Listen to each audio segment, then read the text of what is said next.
Selamat datang di Weapons. Sebelum kita mulai, film ini pacingnya non-linear, artinya kita bakal pindah-pindah perspektif. Dan perspektifnya itu ada 6. Justine, Archer, Paul, James, Marcus, sama Alex. Oke, mulai filmnya sekarang. Filmnya mulai menarasinya cewek bocil, yang bilang ini cerita asli. Kagak, BTW, film ini 100% fiksi. 2 tahun yang lalu, banyak orang yang mati secara aneh. Saking anehnya, wali kota sama polisi jadi sembunyiin kasus ini. Karena kasus ini dianggap aib. Ceritanya mulai di sekolah TK sampai SD ini. Namanya Maybook. Di hari Rabu, sekolahnya jalan kayak biasa. Sama ada guru baru. Namanya Justine. Dia masuk ke kelasnya, tapi ada yang aneh. Kelas dia dan cuman kelas dia, kosong. Cuman ada satu bocil. Namanya Alex. Kenapa? Karena semalam di jam 2:17, semua anak kecil di kelasnya pada bangun, lari dari rumahnya kayak Naruto, dan gak pernah balik lagi. Semua orang tuanya langsung panggil polisi. Polisi gak ada yang tahu penyebabnya apaan. Mereka cuma tahu semua bocil bangun di jam 2:17, sama jejak beberapa bocil yang kerekam di CCTV, sama kamera bel pintu. Polisi juga sering interogasiin si Alex sama si Justine, tapi mereka nggak tahu apa-apa. Sekolah sampai tutup hampir 1 bulan, cuma buat mereka jalanin investigasi. Sebelum sekolahnya buka lagi, mereka adain meeting besar bareng orang tua sama penasihat, dan ceritanya mulai di sini. Oke, sekarang kita ke si Justine. Semua orang tua yang anaknya kehilangan pada salahin si Justine. I mean, dia satu-satunya orang dewasa di kelasnya, sama bocil yang hilang cuman murid dia. Semua orang tua mau tahu point of view-nya si Justine. Tapi pas dia jelasin, semua orang tua malah tuduh dia pelakunya. Si Justine sekarang lagi ke toko liquor, terus tiba-tiba dia ditelepon sama nomor yang gak dikenal. Tuh orang basically ancam si Justine. Si Justine sekarang lagi nonton Shark Tank di rumahnya, terus tiba-tiba ada yang ketok pintu rumahnya. Pas dia cek, malah ada orang yang tulis ginian di mobilnya. Besokan harinya, kepala sekolahnya mau ketemu sama si Justine. Kepala sekolahnya ternyata si Wong, atau si Sorcerer Supreme. Kepala sekolahnya paksa si Justine cuti, gara-gara semalam semua orang tua udah jelas hostile banget sama dia. Tapi si Justine malah masih mau kerja. Sama dia paksa mau ngobrol sama si Alex. Kepala sekolahnya nggak kasih. Si Alex kan lagi trauma banget, gara-gara jadi sorotan berita. Sama si Alex ternyata udah dicap sebagai guru yang nggak profesional. Dia pernah peluk murid yang nangis, sama anterin murid yang ketinggalan bus pulang. Pas malamnya si Justine ke bar, dia juga ajak teman lama yang udah nikah, namanya Paul, yang entah kenapa mukanya rada mirip kayak si Umpaville. Si Justine curhat tentang masalah sekarang. Terus di scene ini kita bisa rasain sexual tensionnya keberasa kuat banget. Dan beneran aja, pas pulang mereka langsung ngewong. Besokan harinya si Justine mulai nge-stalking si Alex pulang, kayak predator. Dan rumahnya ada yang aneh. Semua jendela ditutupin koran. Ama gak ada siapapun yang mau bukain pintunya. Si Justine coba cek belakang. Si Justine sekarang lagi OTW ke toko liquor yang kemarin, sambil laporin apa yang dia lihat di rumahnya si Alex ke kepala sekolahnya. Tapi kepala sekolahnya suruh si Justine stop lakuin apa yang dia lakuin sekarang. Dia mau si Justine pasang boundaries sama muridnya. Pas dia sampai, tiba-tiba dia disamperin sama istrinya si Paul. Dia tahu mereka habis ngewong. Si Justine sekarang lagi bobo. Terus dia mimpi spooky. Dia bangun.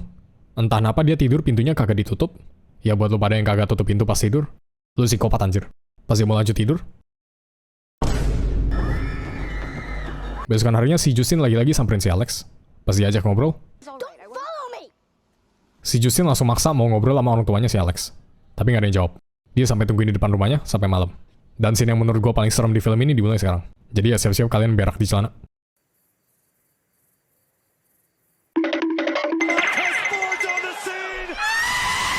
Terus emak spooky-nya masuk ke dalam mobilnya. Ini cewek kenapa sih? Kenapa lo gak suka kunci pintu anjir? Oke, sekarang kita pindah ke perspektif yang lain. Dia bokap dari salah satu anak yang hilang. Namanya Archer, yang diperanin nama si Josh Brolin, atau si Thanos. Si Archer juga ternyata orang yang coret mobilnya si Justine. Dia lama-lama muak sama polisi. Gara-gara polisi gak bisa nemuin jejak anaknya sama sekali. Dia paksa mereka selidikin si Justine lagi. Soalnya si Justine ternyata punya catatan kejahatan. 2 tahun yang lalu si Justine kena DUI, atau mabok mengemudi. Sama dia juga pernah dipecat dari sekolah sebelumnya, gara-gara ketahuan nakal bareng member fakultas, yang gue asumsi si Paul. Si Justine emang kelihatan bermasalah, tapi menurut rekaman, semua bocil itu kabur sendiri. Gak ada yang bawa mereka. Jadi si Justine dinyatakan gak bersalah. Pas malamnya si Archer mimpi sesuatu. Dia lihat anaknya masuk ke dalam rumah ini, sama di atasnya ada jam AR-15. Dia masuk, terus dia ketemu anaknya yang lagi bobo. Tapi tiba-tiba,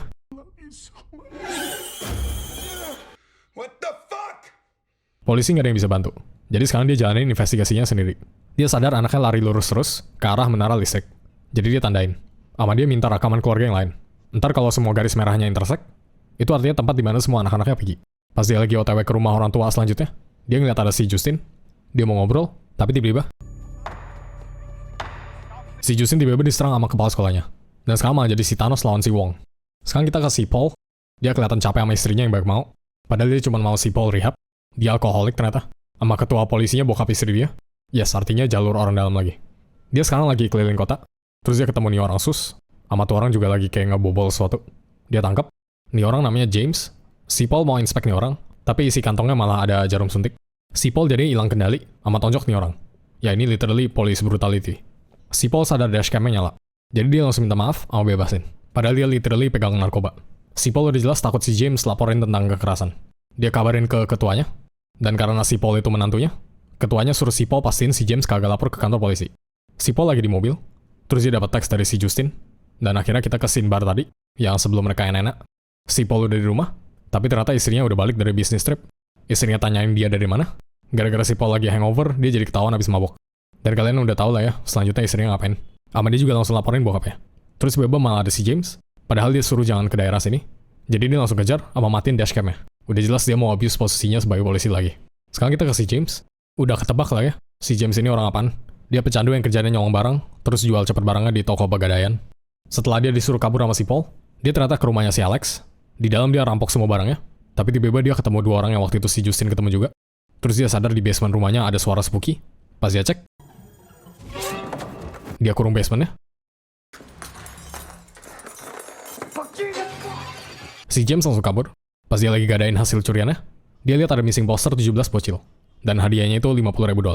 Dia ke kantor polisi buat laporin sama ambil hadiahnya, tapi dia dilihat sama si Paul. Dan kita balik ke scene si Paul ngejar si James. Si James kabur ke hutan, terus dia ketemu Gideon. Si James sembunyi, tapi si Paul temuin. Dan dia ditusuk sama jarum kotornya si James. Ha! Hepatitis C! Si James kabarin dia tahu letak 17 bocil yang hilang itu. Si Paul turutin, dan dia masuk ke dalam rumahnya. Si James bingung kenapa dia nggak keluar sampai jam segini. Tapi pas dia keluar, dia langsung tarik si James masuk ke dalam rumahnya. Sekarang kita ke si Marcus. Marcus itu kepala sekolahnya. Dan dia ternyata fucking gay. Si Marcus undang orang tuanya si Alex buat ngobrol tentang kesehatan anaknya. Tapi yang datang malah ini orang. Namanya Anne Gladys. Dia saudara emaknya si Alex. Si Marcus harus ngobrol sama wali yang sah, bukan tantenya. Jadi dia nggak bisa banyak cerita ke si Anne Gladys. Terus si Gladys ngomong sesuatu yang menurut gue lumayan menarik, sama ngasih kita sedikit clue tentang masa lalu dia. It's just a touch of consumption. Touch of consumption? A touch of consumption itu sebutan lain dari tuberkulosis. Dan istilah itu dipakai sekitar abad 17, atau tahun 1600-an. Ya kedengeran familiar? Balik lagi ke video The Autopsy of Jane Doe gua. 1600-an itu tahun dimana Salem Witch Trial terjadi. Dan scene ini nunjukin si Gladys kemungkinan udah hidup dari tahun segitu. Si Marcos sekarang lagi di rumahnya. Dia sama cowoknya pakai baju kapelan, cowoknya pakai baju Minnie Mouse. I guess kita tahu yang bottom siapa. Tiba-tiba ada si Gladys. Dia bilang dia ketinggalan bus, dan dia maksa mau masuk minta air. Boyfriend gebleknya malah kasih masuk. Si Gladys minta minum, tapi dia mintanya a bowl of water. Ya, a bowl of water, bukan a glass of water. Atau... Habis itu si Gladys keluarin ranting berduri dari tasnya, yang dililit sama pitanya si Marcus yang ada di kantornya. Dia potong tangannya, sama potong rambut boyfriendnya. Pas si Marcus mau telepon 911. Ya filmnya sekarang literally udah jelas banget. Untuk kedepannya udah gak ada unsur misterinya lagi. Which is disappointing. Tapi ntaran aja gue bahasnya. Si Gladys gulung rambut boyfriendnya ke ranting tadi.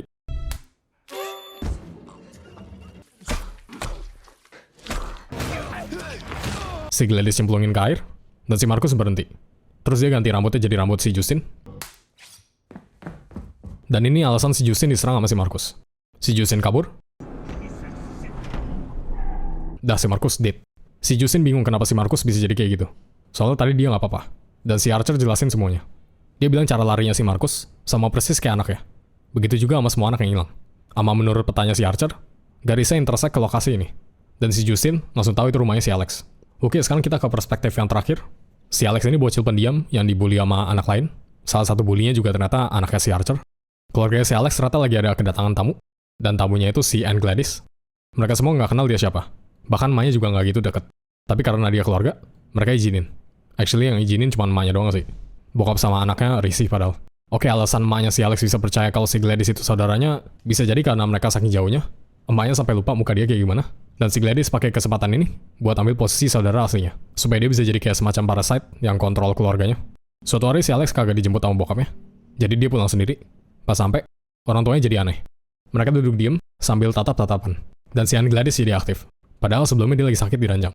Dia tahu ada yang gak beres sama orang tuanya. Tapi si Anne Gladys suruh dia ke kamar. Besokan harinya si Anne Gladys suruh dia duduk. Dia gak mau si Alex kasih tahu siapa-siapa tentang ini. Kalau dia kasih tahu, si Alex janji. Dan setiap hari kerjaan dia cuma sekolah, kasih makan orang tuanya, sama beli makanan. Suatu malam si Anne Gladys butuh bantuan si Alex. Dia lagi sekarat. Si Anne Gladys mau semua barang teman kelasnya si Alex. Cuman itu yang bisa bikin dia sembuh. Dia janji dia bakal pulang kalau dia sembuh. Si Alex jadi colong semua name tag temannya dan kasih ke si Anne Gladys. Pas malamnya, dia langsung jalanin kayak semacam ritual pakai name tag-nya.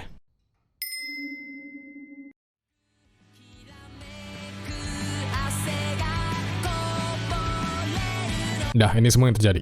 Rumah mereka pernah diselidiki nama detektif, tapi sayangnya si Anne Gladys sudah buang semua jejak. Si Alex tiap hari jadinya kasih makan keluarganya sama semua bocilnya. Sampai akhirnya, si Alex lihat di depan rumahnya ada mobil polisi, yaitu mobil si Paul tadi, sama ada si James juga. Si Anne Gladys suruh mereka beres-beres. Besok mereka harus kabur. Sama dia suruh si Alex jangan lewatin garam ini. Ya garam ginian biasanya dipakai buat perlindungan. Si Justin sama si Archer udah di depan. Terus tiba-tiba si Paul keluar sama ajak mereka masuk. Si Justin samperin si Paul. Wait. Si Alex geblek malah lewatin garamnya juga. Padahal si Justin sama si Archer udah teriak-teriak di bawah. Si Justin terpaksa harus bunuh si Paul pakai pistolnya sendiri. Sama dia juga selamatin si Archer yang lagi berantem di basement. Si Archer lagi cariin anaknya, tapi dia malah ketemu ginian.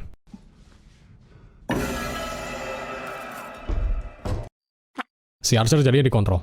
Balik ke si Alex berhasil masuk ke kamarnya si Anne Gladys. Dan dia colong ranting bocilnya, sama gulung pakai wignya si Anne Gladys. Sama ini.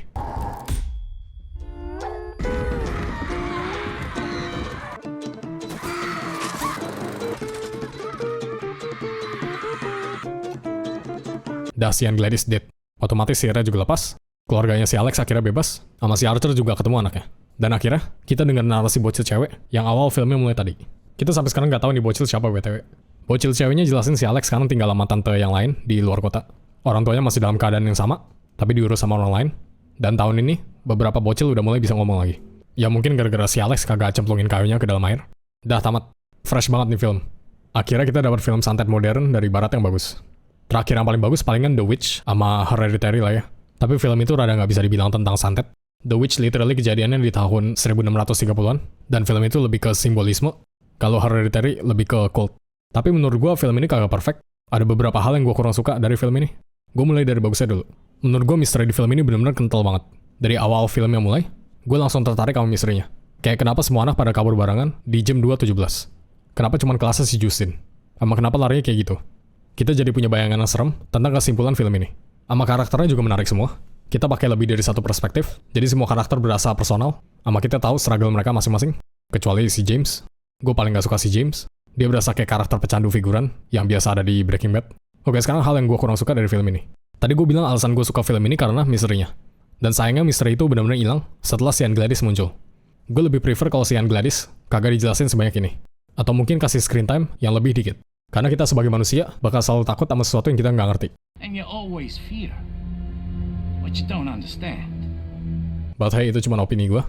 Mungkin direkturnya udah pernah coba, tapi nggak berfungsi aja di film ini. Film ini juga katanya mau dibikin prequel, yaitu prequel tentang si Anne Gladys. Gue berharap masa lalunya si Gladys itu bukan kayak typical woke agenda bullshit gitu, di mana si Gladys jadi jahat gara-gara dia abuse sama suaminya. Atau ini semua cuma gara-gara laki. Sama film ini juga hidden message-nya baik banget, mulai dari hidup direkturnya, simbolisme, nama mereka, sama nomor yang bertebaran di film ini. Tapi itu minor detail aja sih. Sama kurang menarik menurut gue. Jadi gue malas bahas. Oke, conclusions.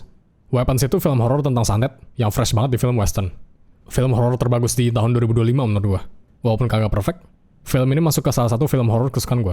Waktu yang komen shoutout, pemenang di video Spider-Man 3 gue adalah Lil40 yang komen kondisi sempak gue ketika beli baju baru. Gue rate nih film 8 MDMA dari 10.